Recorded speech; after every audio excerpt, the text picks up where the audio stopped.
Poignant about the end of something. Maybe that's why people get drunk on New Year's Eve, to forget it. It's sad to think that a whole year is over. But if you think New Year's is depressing, how would you feel if you thought that all life on this planet was ending soon? 3 million years of human history erased forever. Sad, isn't it? Chris Hayes thinks so. Chris Hayes is what every man would be if feminists ever achieved absolute power in this country.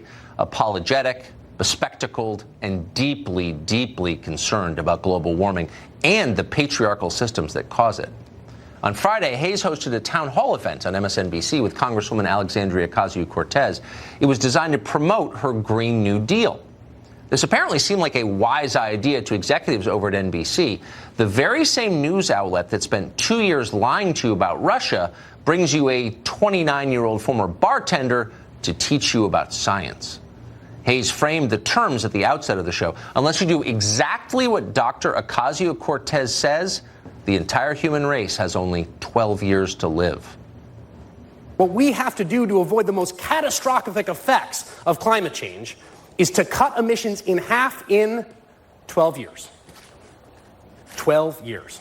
That's the project we've been tasked with by the Earth. Has come a bold new policy proposal that might be the most controversial thing in American politics at the moment, and you've probably heard about it.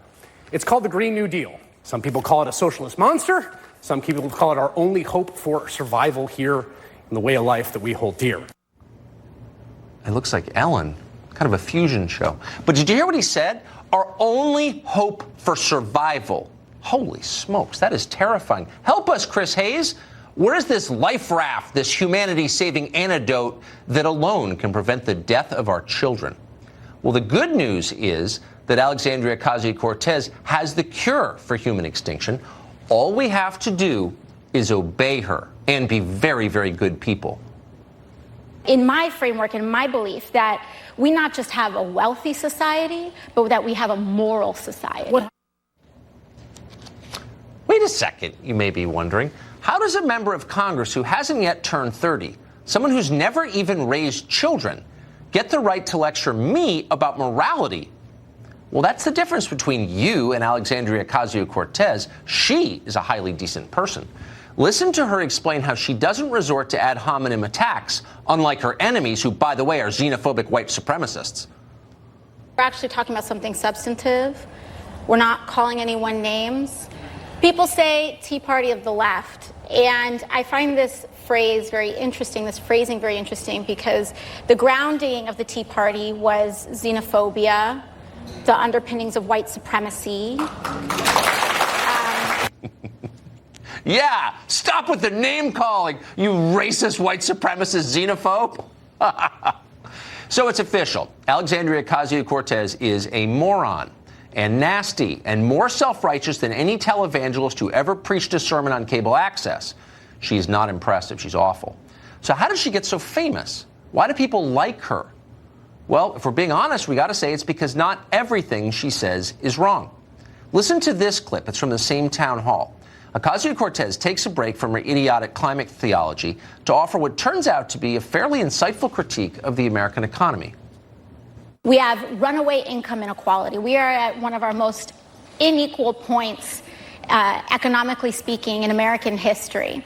We are dealing with a crisis of how our economy is even made up. Our economy is increasingly financialized, which means we are making profits off of interest, off of leasing your phone, off of doing all of these things, but we aren't producing and we aren't innovating in the way that we need to as an economy. Okay, you hate to admit it, given the source, but try to ignore the way she said it. Maybe just print it out and read it. A lot of it's basically true. Neither party wants to talk about this. The Republicans are in fetal position. They just don't want to be unpopular anymore. They'll do anything not to be unpopular. The Democrats want what they've always wanted, total and complete control over you and this country. Neither party will say that our economy, at its core, is badly distorted. Any economy based on interest payments isn't really an economy, it's a scam. Healthy countries innovate. They make things. They don't treat people like interchangeable widgets. They don't worship finance. In a healthy country, bankers aren't heroes. Private equity is not the highest paid profession. Nobody brags about working at a hedge fund. In America right now, we have the opposite, unfortunately. And that's why Alexandria Ocasio-Cortez has a constituency. Not because she's impressive, she's not, but because she's one of the very few people who will say the obvious about growing corporate tyranny in this country. That doesn't mean she's right about anything else. Taking power from the banks and giving it to Ocasio-Cortez, as she proposes, would not solve our problems. It'll just put an even dumber person in charge. But she's right about the financialization part. Yamiki Kantz is a former Bernie Sanders surrogate, and she joins us tonight. Yamiki, thanks so much for coming on. Good evening, Tucker. So here's the way I assess policies, having lived in Washington a long time. We don't know everything about the Green New Deal. We know some of the proposals. Name one proposal in the Green New Deal that you're aware of that would not increase the power of the Democratic Party. Well, the Democratic Party is a very